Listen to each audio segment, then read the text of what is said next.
Welcome back. Thom Hartmann here with you. Okay, I promised an embarrassing story. Here it is. This was back, geez, 30 years ago, thereabouts. In the late 70s, early 80s, and I was just starting to travel internationally a lot, and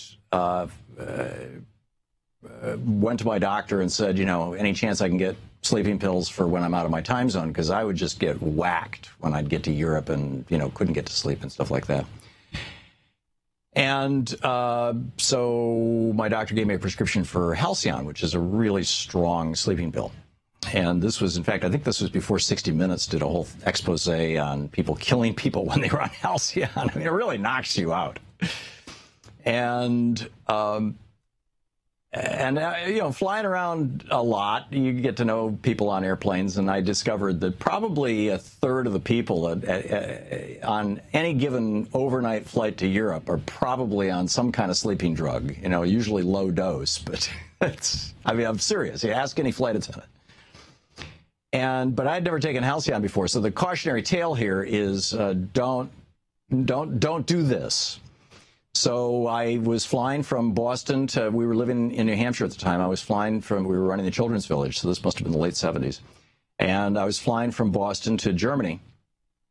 It was going to be a non-stop flight, Boston to Frankfurt.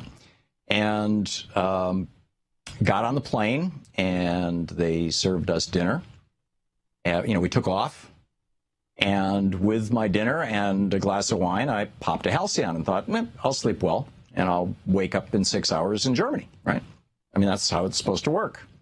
And like I said, I woke up on the floor, stuffed behind a seat in first class, literally like shoved back behind the seat, like hidden, with a blanket over me, one of those little blue lightweight blankets, with the wind blowing on me in a dark airplane. And I'm like, what the heck? And I got up and I walked over to the airplane door, and there down on the tarmac, the airplane had a stair rolled up to it, and down on the tarmac was a flight attendant, and she saw me and waved me down. And what had happened was that the plane took off, and they got up to altitude, and somewhere over New Brunswick, you know, as they were about to leave North America, the pilots realized that the winds were much higher than they had anticipated. They didn't have enough fuel to make it to Germany, and so they landed in the last place to land on the eastern coast of Canada to refuel the plane. And you can't fuel a plane with passengers in it. I guess it's against the law. And so they ordered everybody off the plane, and she couldn't wake me up. So she stuck me under the seat and put a blanket over me, and then stood guard. Which was really sweet. And boy, did I feel like a fool. So anyhow, that's, you know, don't try this at home, kids. That's my story. But, you know, and so then I started taking like Benadryl on airplanes to sleep, which worked pretty well. But now I'm thinking, oh my God, I shouldn't be taking, you know, Benadryl because it makes my brain dead. So what do you do? What are you going to do? Anyway. To watch more clips from our programs, hit the Watch More Videos button over here. And please be sure to hit the handy-dandy subscribe button so you'll always be up to date. Tag, you're it.